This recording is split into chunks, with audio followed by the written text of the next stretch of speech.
Hi, good morning everybody. Welcome to the webinar, Apprenticeship Reforms Looking Forward. Just to introduce myself, my name is Crawford Knott, Managing Director from Hawk Training, and you're joining us today on a rather windy day. Looking out the window now, we've got trees bending, so hopefully Storm Doris hasn't caused too many problems for you. One of the casualties of Storm Doris here today is actually Simon Ashworth, Chief Policy Officer from AELP. He was scheduled to join us. He may be joining us partway through, but due to the weather conditions, he's actually been delayed.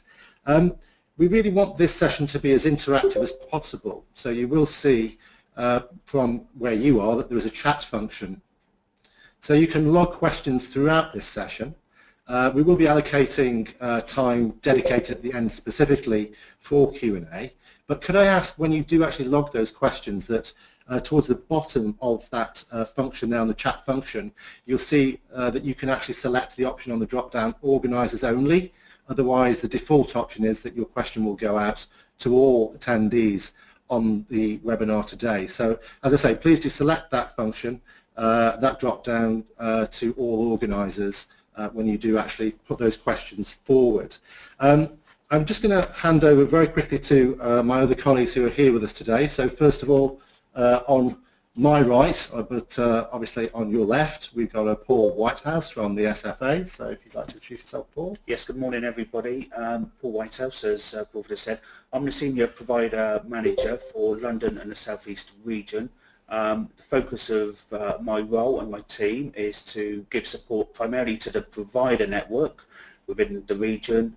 However, I'm able to cover other areas of the business as well. And I'm James Hill, Strategic Partnerships Manager at Hawk. I've worked in the work-based learning sector for the last 7 or 8 years now, and specifically working on the levy and engaging employers on that. And it's great to have so many of you joining us today. It's great to have quite a mix of attendees as well. So we've got a healthy mix of employers, also colleagues from the training provider sector as well, both from within Hawk and also providers and companies. So once again, a very warm welcome. I think perhaps it would be useful just to start with a quick recap. Obviously, we are now sort of 6 weeks until the launch of the Apprenticeship Levy, which is a significant part of the reforms. We will be talking about other issues as well, so it's not just obviously levy focused. In terms of that levy, again, quick recap. So it's basically focused on all employees who have a UK payroll and have an annual pay bill of 3 million and above. The actual figure that will be taken through PAYE is 0.5% of that then payroll figure. The funds which will then enter the apprenticeship service account, bear in mind that branding is now changed from digital apprenticeship service to apprenticeship service account, will be topped up by 10% by government. So every pound flowing into that account will be topped up by 10 pence. And also there is a £15,000 allowance as well, which government has also provided. And just so that you're aware, for those of you perhaps that are slightly newer to this concept, that is not cash. It is almost, if you think about it, as like a threshold, which is divided into £1,250 over those 12 months of the year. And then think of it almost as like a buffer zone. So if your monthly payroll doesn't go above the monthly split and then doesn't exceed that £1,250 amount, then you don't actually go into sort of levy paying territory. But I think the other key distinction to make is that a lot of employers that we're talking to are almost viewing this as a traditional business-to-business transaction, bearing in mind that it's a different concept. When this money is flowing out through the PAYE system via HMRC, and it's going into that account, it's actually becoming almost, if you think about it, public money. So it's almost like a verification exercise from the employer to almost verify when they're actually deciding to use these funds to procure apprenticeship training from either a provider or a college. So it's not almost like, money that's sat there and then it's almost like proceed to checkout. The SFA still has a role in this in terms of managing that flow of funds. And the other key thing to also note is the fact that any program that is commenced before the 1st of May 2017 will continue to be funded under the existing system. So that's also key. And another thing to note there is it's also funded throughout the life of that programme also. As we said, I mean, just in terms of actually the apprenticeship service account, you hopefully will have had already a link to register for your apprenticeship service account as an employer. If not, don't worry, we will be sending that out as a link after this presentation, and we will also be sending out further reminders as we sort of roll forward into the year. But in terms of, as I say, that branding shift, we've moved from DAS to AS, so no longer the Digital Apprenticeship Service, it is the Apprenticeship Service. And the agency, I know, are encouraging everybody to get as many employers registered on that as possible. Paul, do you want to just sort of add to that at all? Yeah, sure. I know at the moment there's the sort of public beta testing that's taken place. There was a select group of employers that were asked to log on and start to use the system to become familiar with it in terms of a wider usage of that system, as previously we had a closed beta testing. But my understanding is that now all employers should have been invited to have logged on and set up their accounts and should have access to the apprenticeship service online. I think the other thing that Simon helpfully contributed was Simon had the stats, so thankfully he sent them through to us as well. But in terms of where we are now, obviously we're still in that evolution phase, and I think how we've spoken to employers about it is we're almost now getting into that sort of grey zone between now and the 1st of May, where we are in transition. And obviously some employers want to act now, some employers want to wait to act. With some of the employers we work with the central government, things like DBS obviously will mean that they might want to act now, but it will be post 1st of May. And obviously the standards and endpoint assessment is that ongoing evolutionary area. So with 159 standards approved as of January, 320 in development, that is the ongoing area. And I guess a lot of the questions that we get at the moment is, well, biz our customer service, big areas, big starts, when's that going to be a standard? Is that ready? What's that going to look like? Are you going to move us over to it straight away? I think that's one of the areas really in terms of the whole evolutionary period, and obviously the certification question around how the transition will be managed, some going through IFA, some going through the FIS as well. So I think that sort of evolution is on people's minds at the moment. And just to recap on the whole sort of when we're talking about frameworks and transition to standards, obviously the direction of travel has been very much more employer-centric, not only in terms of the funding, but also then the makeup of apprenticeship programs. So for those of you that are wondering, the government has an aspiration to shift all apprenticeship programs from frameworks onto what were previously known more commonly as trailblazer standards. So we're seeing almost a qualification, a program, if you like, which is more geared to the employer. So they've actually been created by panels which have included employers, and they're far more succinct. And really their key aim is, I think, to provide something which is more meaningful for employers as opposed to, I think perhaps in some quarters there's been the perception with frameworks that they were being slightly dictated from the awarding body perspective, and were very focused on these national occupational standards, which in some cases employers didn't necessarily understand. So those standards then obviously are going to be more and more prevalent. And basically the government has an aspiration, a plan that by 2019, 2020, all frameworks will have been replaced by standards. And Simon's obviously, as James alluded to before, passed us his notes, which is very useful. One of the things as providers that we've been lobbying for is also to ensure that the outcomes of standards are fully, I think, analysed before the switchover wholesale from frameworks to standards takes place. So it may be the case that we see some dual running with frameworks and standards for some time yet. Interestingly enough, as a provider, I mean, we work across a number of sectors, so business admin and childcare being just two of them. The standards haven't yet been released for those two key sectors, which are obviously very important in terms of apprenticeship starts and so on. If you're actually just wondering, I mean, in terms of the actual numbers, as James mentioned, 159 standards have now been approved, 320 are currently in development.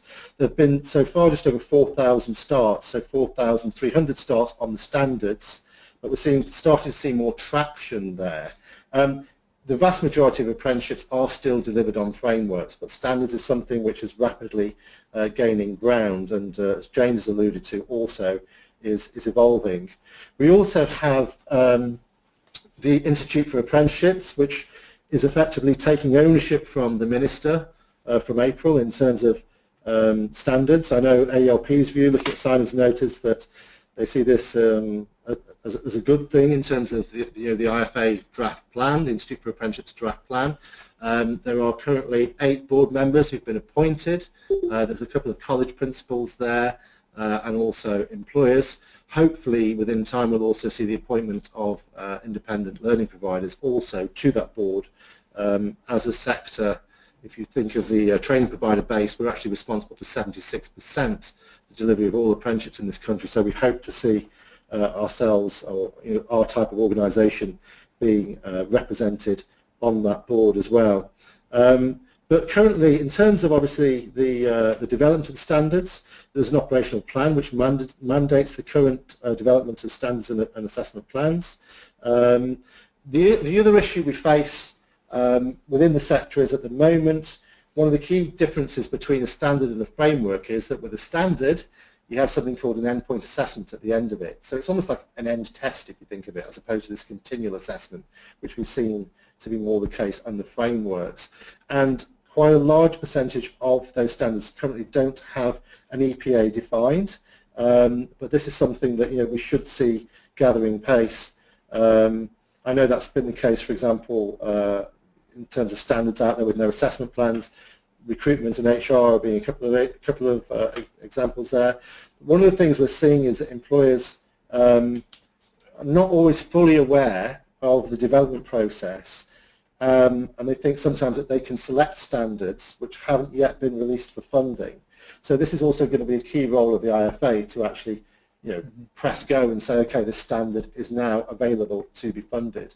So in short, we're going to see post 1st of May a significant amount of dual running with apprentices, learners starting on frameworks and also on standards as well, and that is going to be part of this evolutionary piece ongoing. So Paul, in terms of, if we move on to sort of challenges post 1st of May, and obviously we can all sort of give our viewpoint on that. From an agency perspective, what's the sort of provider readiness, employer readiness like? Well, as I mentioned in my introduction, my focus tends to be on the providers rather than the employers. There's been a clear move by the agency over the last few months to definitely focus on the employers. They've been receiving a degree of support, particularly in terms of the online system. So there is another team that focuses on the employers, but the message I'm hearing on the whole is that those are moving along in a positive manner. So it would be interesting to hear if there are any employers on the webinar today, if they don't feel as if good progress is being made towards that 1st of May, for them to let me know so that I can sort of take that on board and feed that back. In terms of the providers, my team's recently picked up a key piece of work which we're calling provider readiness. We sent out a questionnaire to providers just before Christmas, and we had just under a 70% return rate, so it was a pretty good return. That gave us some fairly stark messages actually, which is probably one of the reasons we're beginning to focus on provider readiness. And just to read some of those out, so we only had 14% of providers who actually believed they were sort of ready for the impact of the reforms. 22% were not involved with trailblazer groups, but there were a larger number that were trying to develop a strategy. Interestingly, when you think the object of the reform is to secure funding for the future, and we're looking for the levy to effectively add £1 billion worth of potential funding into apprenticeships over the next few years, we had 33% of providers who expect income levels to reduce once the levy is sort of in place and introduced. And only 8% of providers expect between 50 and 75% of their delivery to come through levy-paying employers. So it feels like the provider network is not stuck in the old ways, but they're sort of familiar with what they know, and maybe not fully gauging what the impact of the levy is going to have. So my team, what we're aiming to do is to sort of have catch-up meetings with all of the providers. We're targeting those that are the largest apprenticeship deliverers, or those that, as a result of the survey, have said they believe they're least ready. And we'll be aiming now to give support to those providers as best we can in the build-up to May. And we're focusing around a number of areas. So again, forgive me for just reading out from sheets, but around organisational strategy, the contracts, systems and data, funding rules and compliance, finance. I think finance is going to be a really big impact. Some of the groups I've been involved in and have discussions with, I don't think they've truly appreciated the potential impact that the way the funding is going to flow and work with our provider organisations, the curriculum and marketing. So over the next sort of 6 to 8 weeks, I think the providers within the network should be seeing a great deal of contact from people like myself and my colleagues. Yeah, excellent. I mean, I would say one of the things is that we're seeing an extremely varied level of awareness among employers. Some employers are, already have registered for the Apprenticeship Service account. They're already planning as to how they can deploy their levy funds. And don't forget, for those employers of you that are logged in today, that that term apprenticeship is not just about recruited apprentices. It is also about the upskilling of existing staff. So to all intents and purposes, you don't have to badge up a program as an apprenticeship for senior level managers who might be doing a level 5 higher apprenticeship in management to all intents and purposes. So you do have that flexibility there. But I think, as I say, we're seeing it to be quite a varied piece.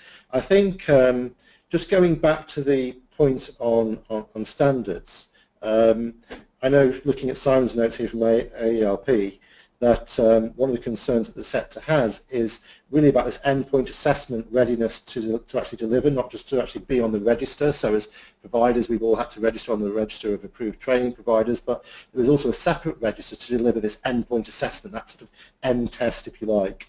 Now, initially, when this was first released as a concept, if you like, by government, it was very much the case that the endpoint assessment organisation must be separate to the provider that's delivering the program, and it's still slightly opaque in terms of the rules of independence, because in sort of black and white form initially, it was almost the case that you had to have a completely separate company delivering that endpoint assessment.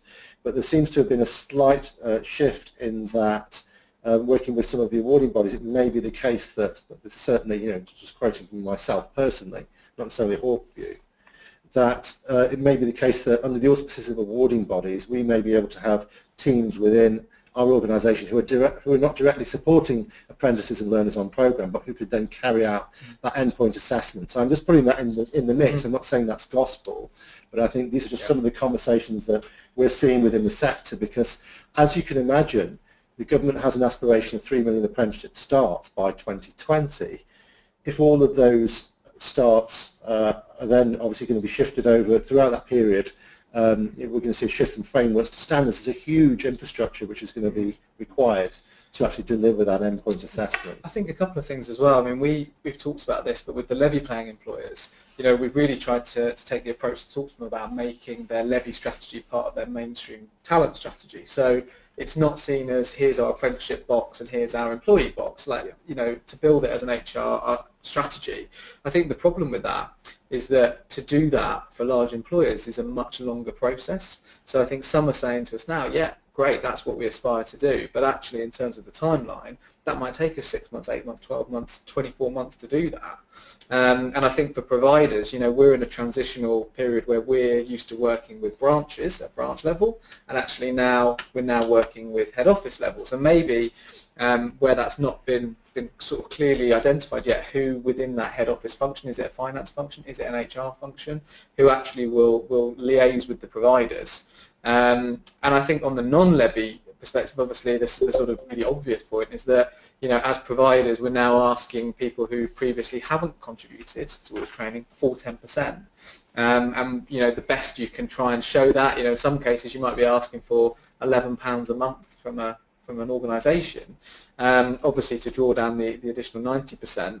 And I think from a guidance perspective, some of the technical guidance that's available for providers is quite varied. So I think there's some statements around the eligibility for existing employees with degrees, for example. On one hand it says, yeah, you can do qualifications. On the other hand it says it needs to be a higher level. So I think providers have come back and said, oh, hang on, what about this or that? I think one thing that's interesting, we had a question in, and we assume that this sort of strategy transition is an area of concern for employers.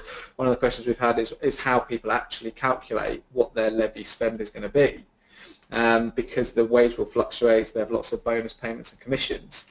Now this is something that's come up quite a lot. We've been asked this in the last month so many times now. In terms of that calculation, it is Class 1 NIs, so anything you pay Class 1 NI on, so bonuses, commissions, that will be in there. The revenue, the elusive HMRC, we did sort of pin them down to find out what they were sending out, and they did say that this month employers would get a sort of a forecast of what their spend would be. But if you were on the brink and you were just over, you would be on the apprenticeship service moving forward. So you wouldn't dip in and out into the same level. So you would go on there to start with, and then go to co-investment if required. Yeah. And my understanding is that the way the calculations will occur through this sort of dual lock process, if you've got an employer that's almost on that brink, so potentially either they will see significant fluctuations in their levy, or potentially a rate where they could generate a levy payment one month and dip below the next month.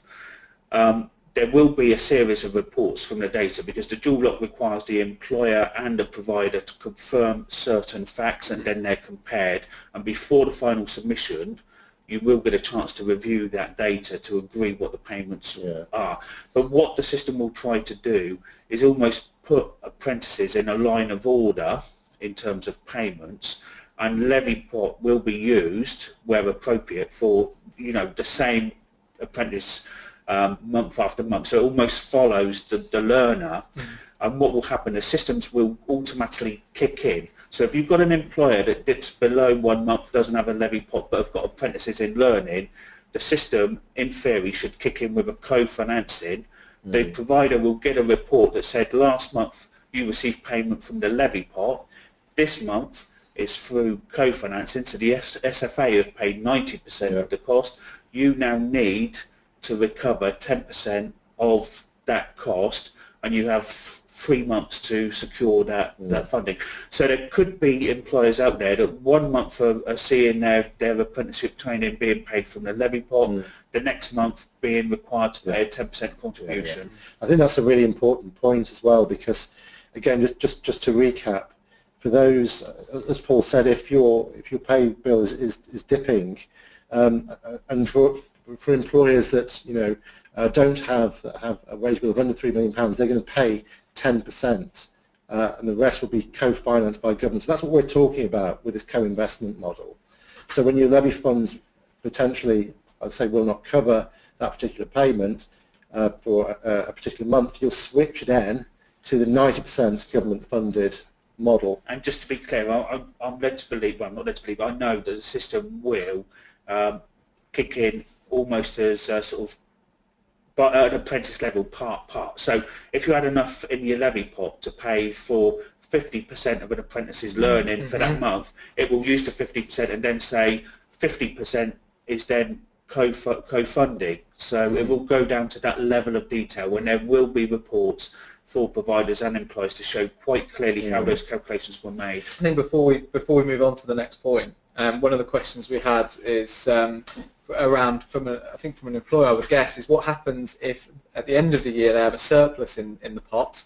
Can they draw that money back if they've co-financed? I think the answer we can sort of force it is that one thing that's really important to stress is once the money is taken by the HMRC, the degree of contribution, it is technically public purse money. It is, yeah. So, and that money exists from the date it goes in for 24 months forward. Yeah. And obviously once that's taken via the payroll, the money is public purse. So there is no sort of, it's not there for an employer to draw back on should they have co-financed. And again, the system will use the levy funding on a, money going first in will be first out. So if you had a surplus at the end of any given year, and that sort of occurred as a result of levy payments in the last couple of months of that year, you still have sort of 24 months from that kind of period. It's not 24 months from the start of that particular year. Yeah. It's a 24-month lifespan from when those funds actually enter the account. That's a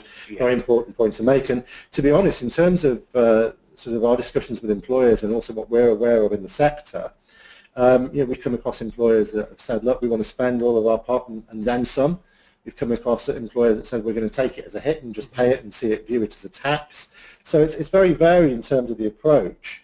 I think just while we're on this, I know there's some notes that Simon from ARP kindly passed us, that there is a fear that levy employers will spend more of their levy than expected, especially with the development of more and more higher funded degree apprenticeships. Now this is, again, you've got a number of different funding bands,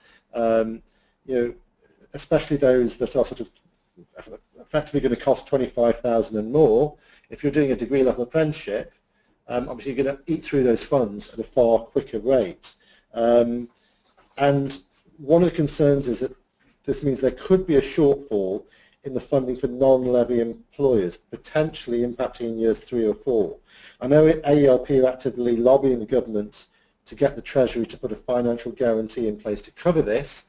I think that's quite a genuine concern as well, and one that we need to be mindful of, and particularly obviously those in government need to be mindful of. I don't know if anyone else wanted to comment on. I was going to say I've heard that raised several times now, and this sense of, at the moment, the way we fund the apprenticeship program through the contract for services, we've got a degree of control over the delivery ceiling on apprenticeships. Using the levy, there is potentially no ceiling. If the arrangement will be between the employer and the provider, and if it's valid, the SFA is committed to then paying, the 10% if it's required. So in theory, a levy-paying employer could spend all of its levy pot and then effectively access 90% funding from the government for future training and only have to contribute 10%. Some large organisations may see that as a benefit and want to tap into that 90% funding. I'll be honest, I've not heard at the moment any kind of controls that are going to be in place for the SFA to then monitor that, but I know it's being looked at and discussed. So, I think it's felt it's not going to be a significant issue in the first sort of 6 to 12 months, but it's something that's certainly on the horizon and is being reviewed. I think also just in terms of those higher level apprenticeship programs, whether it's degree level apprenticeships, or we see it, for example, with the level 5s, the higher apprenticeships in management, there is a fear that there's a potential likelihood of displacement of opportunities for 16 to 18-year-olds. So the apprenticeship levy isn't potentially going to serve those that most people, the man and woman in the street, would understand an apprenticeship is aimed at. And I think it's also important at this point to also mention that there is an incentive where you have learners who are aged 16 to 18. There is a £1,000 incentive paid to the provider and £1,000 incentive which will be paid to the employer via the provider. So that's also an important case as well. And also those employers that have 50 staff or less, if there's any of you on this webinar today, that 16 to 18 apprenticeship program will be fully funded by government. It's also funded for those aged 19 to 24 who have an education and healthcare plan as well. So that's just something to bear in mind. My understanding is that you've had 50 employees or less within the last 12 months. So if at any point you had 49 and you now have 51, 52, I believe you're still eligible for that full funding. I mean, in terms of the sort of the challenges, so 3 areas really, and we can be sort of quite organic with these. Is really how we see the challenges and the relationships evolving for each of us. So from an employer and training provider perspective, also from obviously an out perspective, as Simon's given us some comments on, and also for the agency, how we see the sort of impact of the reforms. And I guess start with the employer-provider relationship. I think the key theme that we keep sort of coming back to is this evolution. Very much, I think one thing that we see at the moment is that the ball is in the employer's court now to do something, but equally the call to action on the employer isn't hugely strong, and I know in sort of civil service and government it is, because they have got their own targets as well.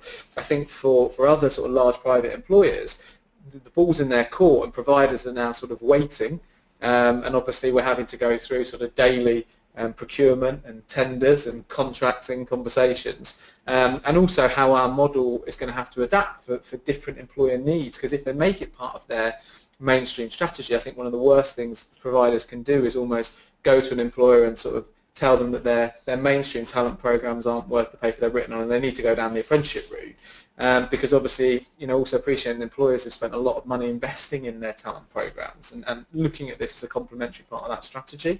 But I think it's a challenging relationship, and obviously with a sort of a growing intelligence in the employer area around what providers are and what they do, and obviously with the achievement rates that have come out, with those averages dropping, if I was a large employer and I was contracting with a provider, that would be an area of concern for me in that space, I think. I think also just to pick up on the whole non-levied apprenticeship starts from May 2017, this is probably something that the employers among the audience might not be aware of, but effectively as providers we've been asked to tender for up to a maximum of £5 million, so there's a cap of £5 million on procurement for non-levy starts from May 2017. Just looking at the notes that Simon from ARP's kindly provided us with, this impacts around 15 providers who deliver over 40% of all current apprenticeships. And also we've got some providers saying that they may well run out of funding for new starts with non-levy employers, particularly with larger providers. They're saying that might be as early as September 2017, and that's a really important point, because we've talked already about the levy and the non-levy, but the vast majority of apprentices or those on apprenticeship programs are still employed in the SME sector. So this is just also, I think, an area of concern, and one that needs a weather eye keeping on it, pardon the pun again, with Storm Doris outside. But just to make sure that obviously we don't see any disadvantaging of that SME non-levy paying sector upon which so many of our apprenticeship numbers depend really. I mean, Paul, from an agency perspective, in terms of the impact it's changed on you, obviously fairly considerable, and a lot to do between now and the 1st of May. Yeah. In terms of the impact for the agency, I mean, our focus at the moment is about readiness for the 1st of May, absolutely, both on the employer and the provider side. That's one of my clear roles over the next couple of months, is to support the provider network.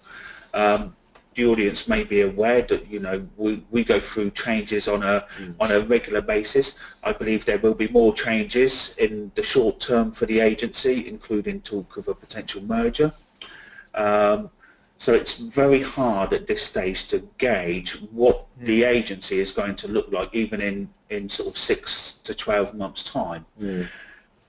But it will certainly be, the structure and the role will certainly be geared around the impact of the Institute of Apprenticeships, and obviously the first few months of what the levy is teaching us. I think there will be perhaps more support growing in terms of the providers and the employers as it goes live, and questions will be raised, and then we'll start to hit the, at the moment everything's kind of theoretical. We'll hit the practical of why isn't this working, or does this need to be looked at?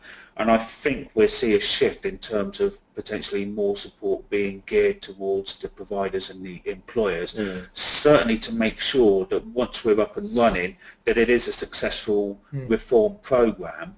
So I think we're going to see the agency potentially sort of reform itself to a degree short term, and then learn from that experience and evolve accordingly. But I think there will be a lot of change coming for the agency. Yeah, no doubt. I think, one of the other areas I think is a challenge is that at the minute, and we hear this a lot, is that providers are forming sort of that interface between employers and what is going to happen. And I know, obviously in terms of your remit, people talking to employers from an agency perspective, I think one of the challenges is some of the interpretation of guidance as well. So providers, 20%, the number of times we've been asked about that, and what actually will that mean in a sort of a tangible basis, like what will be audited and how do you evidence it and things like that. And again, the degree question, we had a question come through, again, can you confirm the thinking around ability of degree holders to participate on levy funded apprenticeships? Now, as far as we're aware, with the substantive skills need, if you hold a degree, you can still do, you will be able to do an apprenticeship under the new scheme.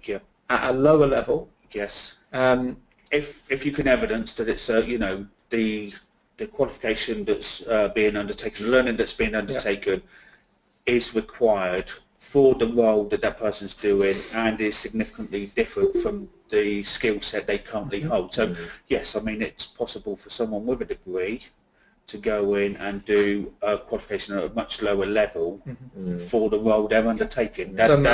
Typically managers, we've heard this a lot now. So, a manager who holds a history degree, who's progressed through an organisation into a management role but's never had any formal management training, there's an offer there of that management route for that. That's my understanding, absolutely. And I think for employers, that's something there, that's an easier way of talking about aligning that with a sort of a developmental strategy for talent, I think, as well, because you can take there's a level 3, level 5, there's good routes around management as well, all the way up to 7 degrees as well. One of the other changes I'm beginning to see as well is that, particularly with the levy paying employers, is that relationship is more to do with the provider and the employer, and the agency is taking more of a back seat. So there are agreements in place, a kind of principles of how you should operate, but in terms of us almost dictating what that looks like, that's not really coming through. So we've dealt with queries about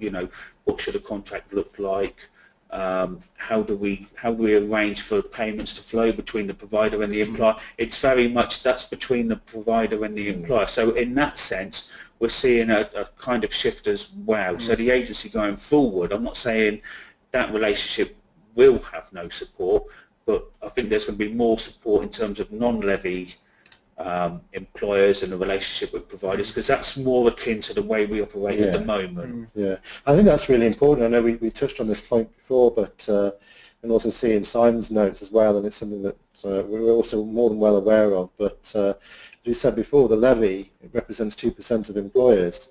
So we've got to ensure that the non-levied sector remains really at the forefront of this approach, from all parties really, from providers, also government and so on. I think also it'd be useful to also say that we're speaking a lot about the challenges, but the levy and also some of these reforms do also represent a unique opportunity. An extra £1 billion to actually spend on developing the talent of this country is no insignificant figure. And interestingly, again, against the backdrop of Brexit as well, we've yet to see obviously what form that's going to take and what it's going to look like. Skills have always been vitally important to the development of this country, but also potentially if as a nation we don't have access to, or a varying level of, a lesser sort of level of access to workforce from other EU member states, then it's even more important to actually grow and develop our own as well. I was going to touch on another point which we haven't covered yet, and I know this is something that's caused some concern among employers, and I know this is, again, we've used that term evolving a number of times, but is this 20% off the job training that's going to be required also under the new system. Now we've seen a number of different sort of, I think, perceptions of this really, ranging from employers saying, well, 20% off the job learning, that means I'm going to lose them for 1 day a week, which I don't think is the case. Certainly, I mean, again, no doubt, James, Paul, you'll have your views, but we've seen almost like a sort of a slightly a softer approach to this, that 20% can potentially include things like internal training. It can include mentoring and coaching. It is not taking someone away from their day job for a day a week, which is right at sort of one extreme end of the scale that we've seen. But, the rules that have recently been updated clearly state that activities such as mentoring, shadowing, that does count or can count towards the 20%. I think what people need to be aware of is that it must fall within, the 20% must fall within their normal working hours, working pattern. And I think that's perhaps where this kind of concept of, if it's 20%, I'm going to lose them for a day from their job, kind of get that view, but it's about 20% of their time during those hours should be on that kind of, it can be theoretical, it can include practice, but mentoring, job shadowing, that is allowed, but has to be within those core hours. I think in terms of that integration as well, I mean, people sort of forget that the 20% sort of aspects of frameworks as well a little bit, but I think in terms of actually how you integrate that sort of thing, it's really important that employers understand that idea that this becomes part of someone's job. So if I'm a manager and I'm doing a level 5 management, actually throughout the course of my week, there's so many things that could be counted towards that 20%. Whether it be me talking to my line manager about challenges they might have faced, I'm coming out to do some appraisals, I've done some prep for that, I might have gone on CMI and looked at some of their results or one of the other sort of sites that are available. I might have had a catch-up meeting, we might have sat down and talked about Levy and impact on team structure, and actually throughout the course of my working week, I think some organisations have said to us, well, we'll easily be exceeding that 20% because actually it's part of the day-to-day working of employees anyway.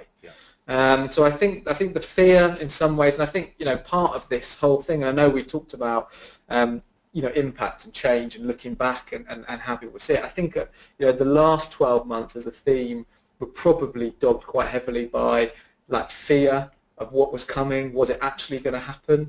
And I think almost that uncertainty caused a lot of people not to act and not to plan. And actually I think since the back end of the year, since we've had the clarification, look, this is definitely happening, the Treasury obviously confirming the money isn't there to fund it any other way, employers are sort of now, we are into that evolutionary phase. I think one of the things I always think back is if we sit in December and look back at the year, what do we think of the year in skills and how it's changed? I almost wonder whether because that pace of evolution and almost the starting gun being fired later, maybe we won't see anything measurable until maybe into mid-2018 in terms of how it's actually started to embed with employers. I'm sure you think of that as a...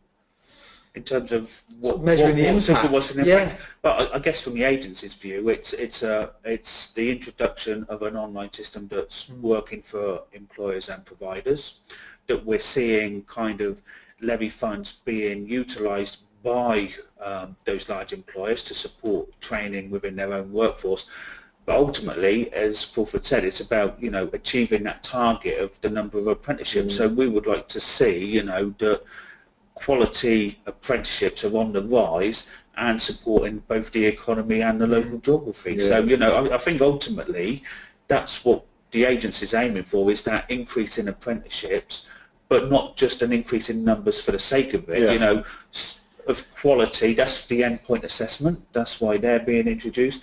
It's supporting the economy, the local geography, and it's all come together. So I think that's what we're looking for.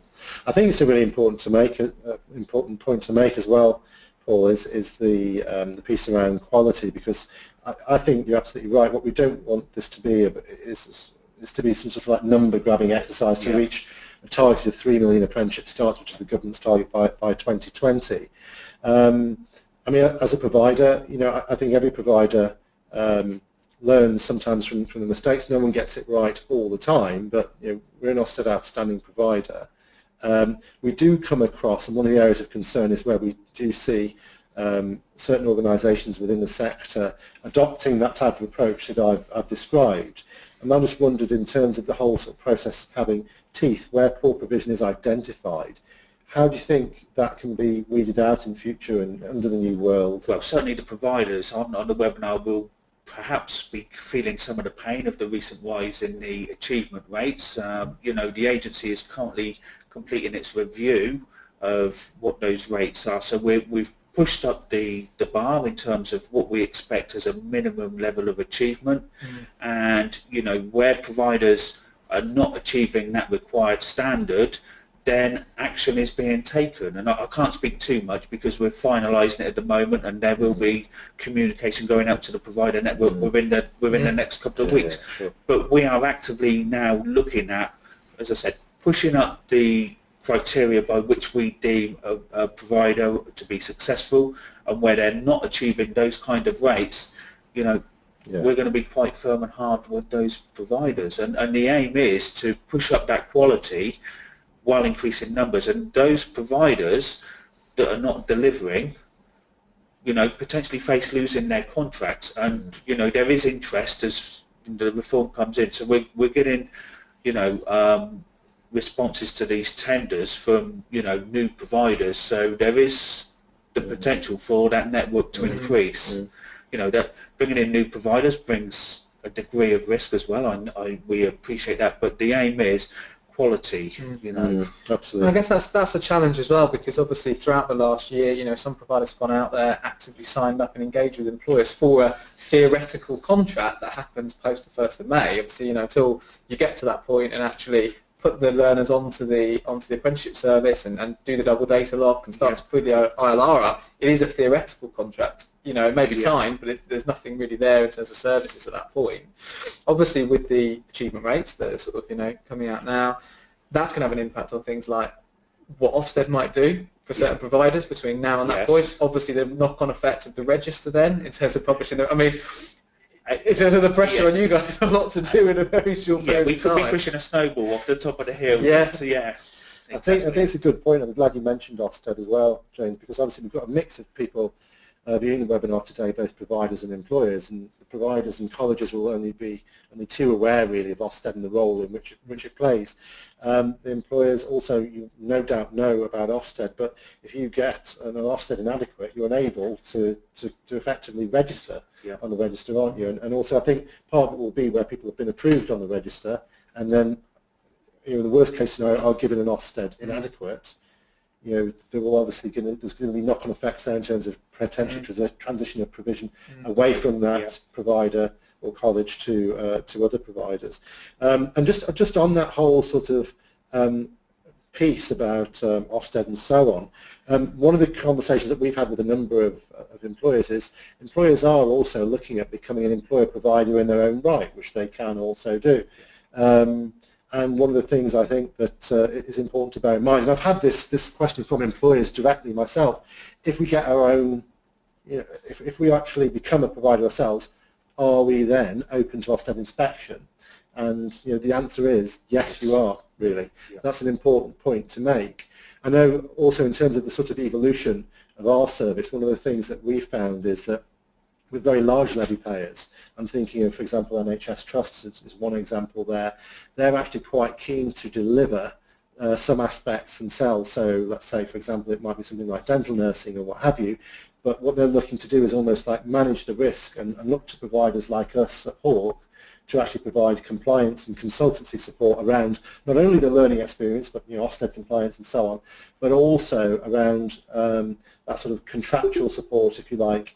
That's where we see our service evolving as well, that we're actually putting these learners on our contract and providing a wraparound service whereby, we're doing everything from the data uploads to, sort of the funding compliance and keeping a weather eye on that as well. So I know that's something that, is out there. And we've got to be honest that where employers have become providers as well, there are some good examples of it.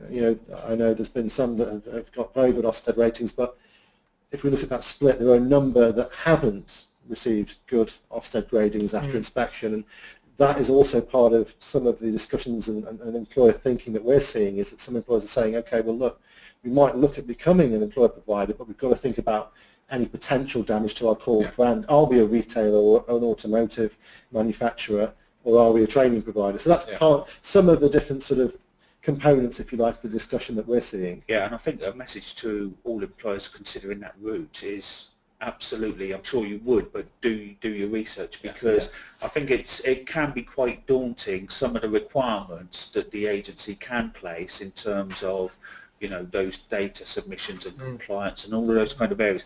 I mean, providers have been, you know, experts in this field for a number of years, you know, and you know, they still would probably, you know, shudder slightly when we talk about these kind of areas of work. So for someone to pick it up from absolutely scratch is quite a daunting task. Not impossible, obviously, but it's a lot to take on board, particularly if we're talking large volumes as well. And I think that's the thing. I think in terms of utilising that network, you know, employers have spent the last year and will spend the next, you know, year having a new type of person selling to them in terms of their services. Yeah. But I think in terms of the partnership approach, you know, we're really stressing that, you know, things have to be right for employers and providers. So, you know, as a provider, you know, we don't want to just go out there and work with any employer. You know, there needs to be a good synergy for both parties, and you know, we really sort of emphasised this recently in terms of our value structure, in terms of what that looks like with employers, and ultimately, you know, program-wise, employers have to know that the provider they're working with is right for them. And I think that may be over the next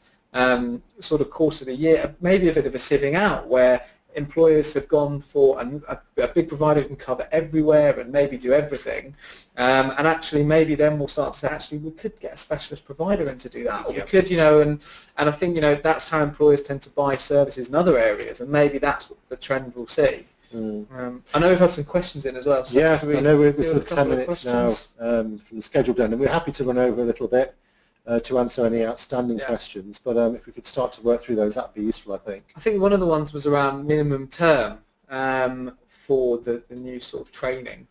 I guess the different frameworks and standards on that as well. But I mean, if you're thinking a year, is 366. if the expectation is that all learners would be on for a year, and the full funding would not be released until they've completed a year. And equally, my understanding is the endpoint assessment cannot take place until they've completed their minimum duration as well. So I think it is different potentially in terms of the length of stay expected for different standards and frameworks.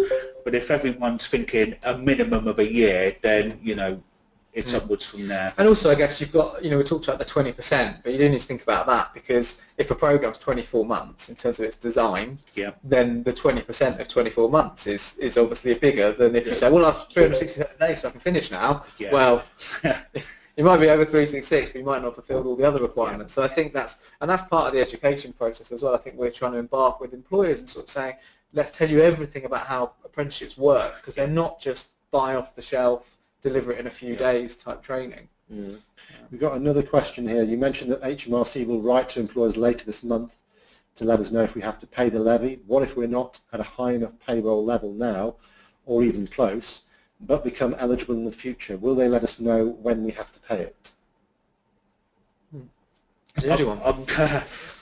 I'm not sure what the answer there is. I would guess, though, that the employer would need to understand at which level their payroll would push them over the threshold.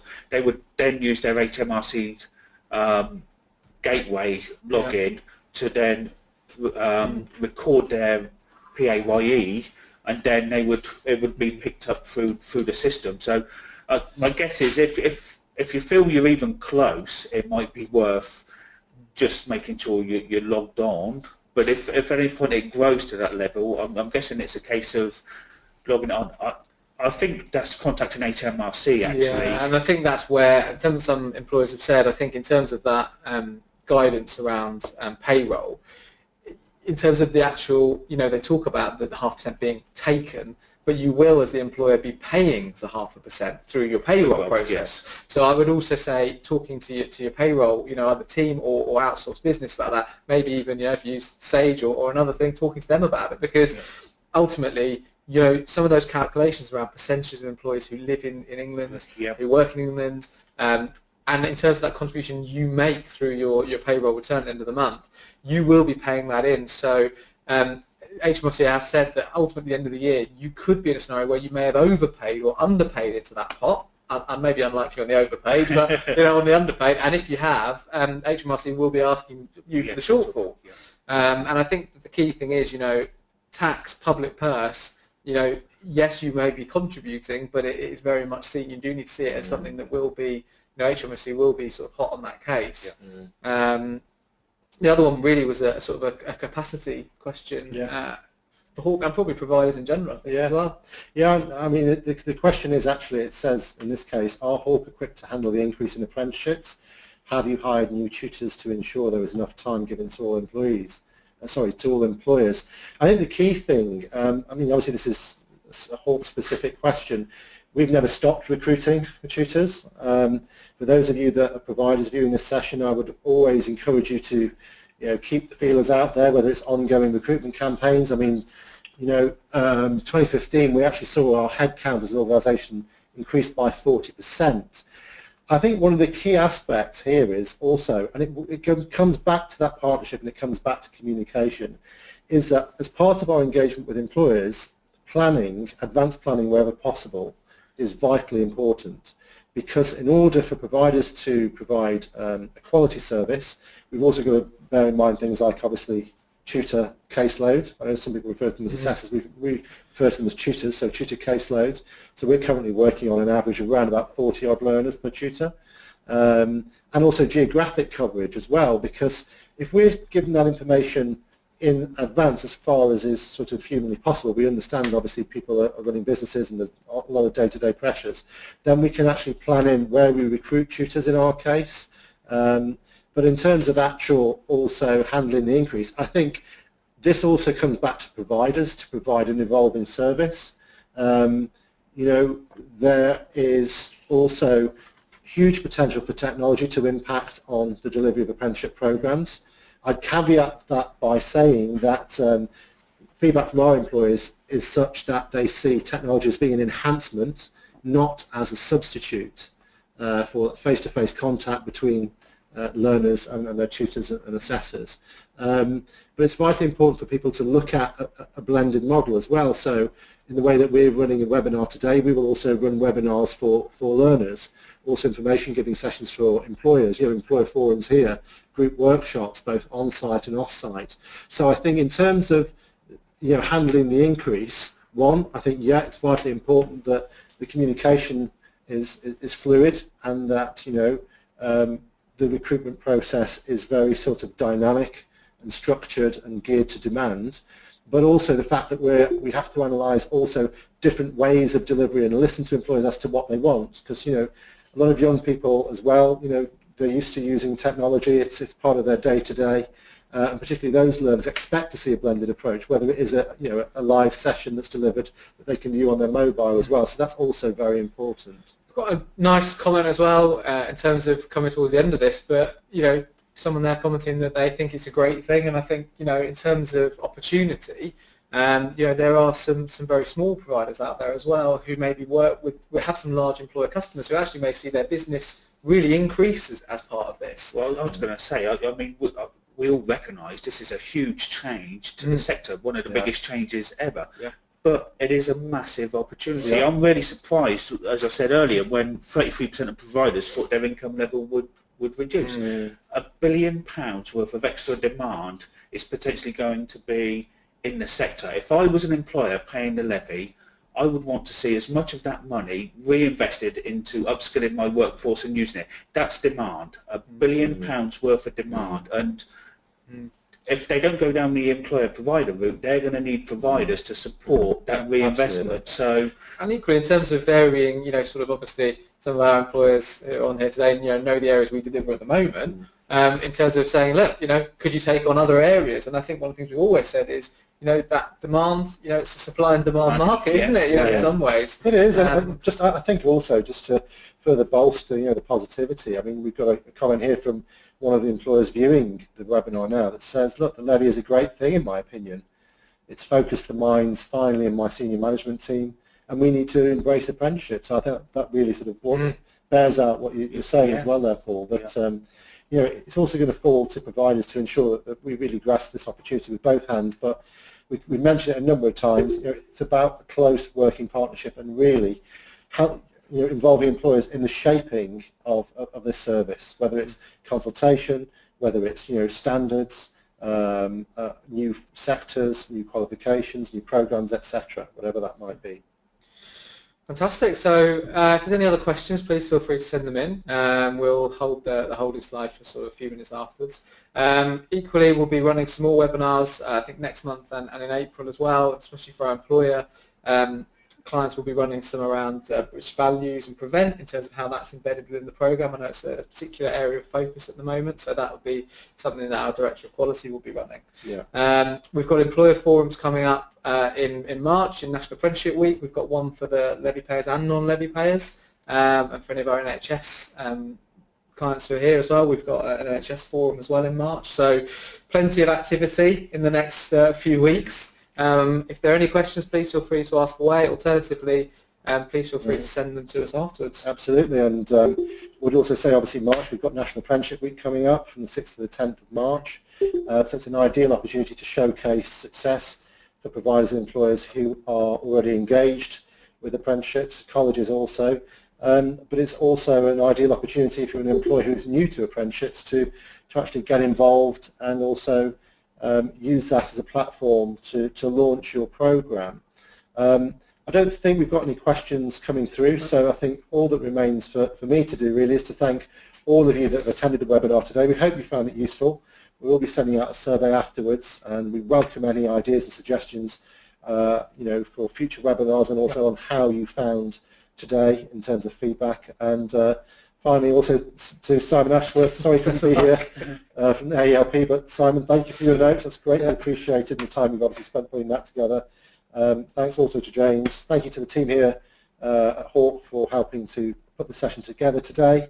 And a big thank you also to Paul Whitehouse, who has always been a great champion in terms of coming out to our Employer Forum events here and participating in events and webinars like this today. So thank you all, and we hope you enjoy the rest of your day. Thank you. Thank you.